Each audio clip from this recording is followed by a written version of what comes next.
Kathleen Fontaine a lu devant le tribunal une longue lettre où elle décrit en détail les conséquences tragiques de cet incendie qui est survenu en pleine nuit alors qu'elle dormait dans la maison familiale avec deux de ses enfants et d'un ami d'un de ceux-ci.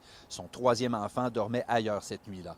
Son ex-conjoint et père des enfants, de qui elle s'était séparée quelques jours avant, David Volant, a allumé l'incendie avec de l'essence et c'est grâce à la vigilance d'une voisine que les occupants de la maison ont pu évacuer sans être blessés. David Volant était harcelant et avait même menacé son ex-conjointe. Cette dernière a décrit la douleur énorme qu'elle ressent depuis l'incendie. Il s'agit d'un geste impardonnable qui a détruit sa famille, a-t-elle affirmé dans son témoignage parsemé de sanglots.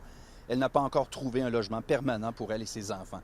Parlant de ses enfants, elle a affirmé, je cite, que leur phobie est de revoir leur père, celui qui est censé les protéger. C'est contre nature ce qu'il nous a fait.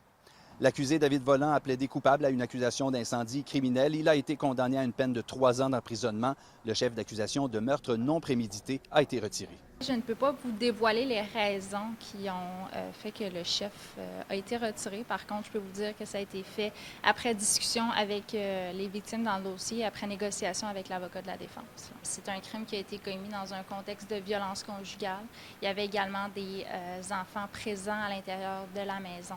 L'avocat de la défense, Jean-Luc Desmarais, a mentionné devant le tribunal que son client, un homme impulsif qui a une dépendance à l'alcool et à la drogue, était écrasé par la culpabilité. David Volant, lui, a brièvement pris la parole pour dire qu'il aimait ses enfants et qu'il leur demande pardon. Alexandre Quentin, TVA Nouvelles, Sept-Îles.